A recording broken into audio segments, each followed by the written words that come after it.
Hello बच्चों, let's read the following question. Establish that friction is a necessary evil. हमें क्या बताना है कि friction necessary evil है. कैसे है हमको वो बताना है. So first of all, we will talk about the key concept used in the question. इस question में क्या key concept use हो रहा है. पहले हम बात करते हैं friction की कि friction क्या होता है. जब एक बॉडी जो है वो दूसरी बॉडी के ऊपर मूव करता है, दैट मीन्स जब टू सरफेसेस कांटेक्ट में आते हैं, टू सरफेसेस एक दूसरे के कांटेक्ट में आते हैं और वो क्या कर रहे हैं, उनका कुछ मोशन है, they have some motion against each other, तो एक सरफेस दूसरे सरफेस के मोशन को क्या करता है, अपोज करता है. तो वहां पे क्या करता है, ऑपोजिशन टू मोशन अक्कर करता है. That opposition to motion is known as friction. ये क्या होता है, फ्रिक्शन होता है.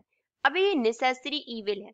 नेसेसरी इविल का क्या मीन्स है, पहले वो अंडरस्टैंड करते हैं. नेसेसरी इविल, इविल हम किसे बोलते हैं, बुराई को बोलते हैं. That means something that is harmful. तो इविल का मतलब तो हो गया हार्मफुल. बट ये ऐसा हार्मफुल हमारे पास कुछ फैक्टर है जो हमारे लिए नेसेसरी है. मींस इसके कुछ यूजफुल इफेक्ट्स हैं जिनको हम निग्लेक्ट नहीं कर सकते. उनके विदाउट हमारा जो कुछ यूजफुल पर्पसेस हैं वो फुलफिल नहीं हो सकते.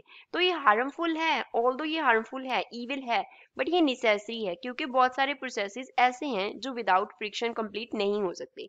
कैसे हैं, फॉर इंस्टेंस अगर हम वॉकिंग की बात करें, फॉर इंस्टेंट अगर हम बात करें walking, that we walk on the earth, जैसे हम अर्थ के ऊपर वॉक करते हैं, तो अर्थ क्या करता है, हमारे फुट के ऊपर फ्रिक्शन अप्लाई करता है. अर्थ जो है वो फुट के ऊपर क्या अप्लाई करता है, फ्रिक्शन अप्लाई करता है. अब सपोज अर्थ का जो सरफेस है वो हमारे फुट पे फ्रिक्शन अप्लाई नहीं कर रहा, तो अगर फ्रिक्शन वहां पे नहीं होगा तो हमारा जो फुट है वो क्या करेगा, स्लिप कर जाएगा. अगर फुट स्लिप कर गया then we will not be able to walk.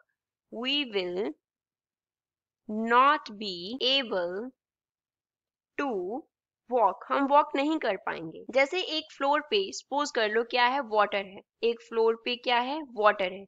तो अगर हम वाटर के सरफेस के ऊपर चलने की कोशिश करते हैं तो वाटर क्या होता है, स्मूथ होता है. वाटर स्मूथ होने की वजह से वहां पे फ्रिक्शन जो है वो क्या होता है, लेस होता है. Friction is less. अगर फ्रिक्शन लेस है तो वहां पे हमें क्या आता है, रुकावट आती है चलने में. Means walking is difficult. Walking is difficult. Walking क्या हो जाता है, डिफिकल्ट हो जाता है. तो यहाँ पे फ्रिक्शन होगा, वहीं पे हमारा जो फुट है वो स्लिप नहीं होगा और हम वॉक कर पाएंगे.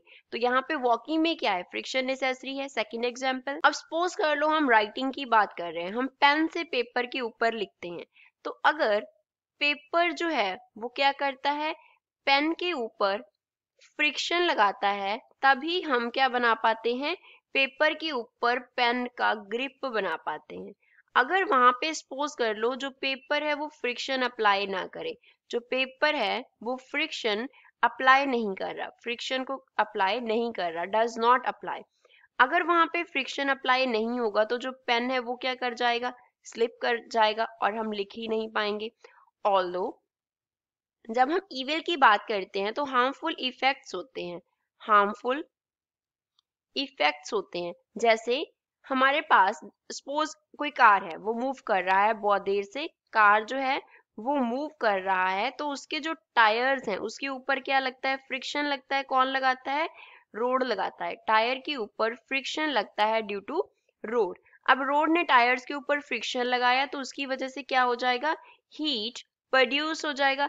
अगर हीट प्रोड्यूस हो गया तो टायर्स के ऊपर क्या हो रहा है, हार्मफुल इफेक्ट हो रहा है. जो टायर्स हैं उनकी जो क्वालिटी है वो क्या हो जाएगी, रिड्यूस हो जाएगी. और वी कैन से टायर्स का जो लाइफ टाइम है वो रिड्यूस हो जाएगा.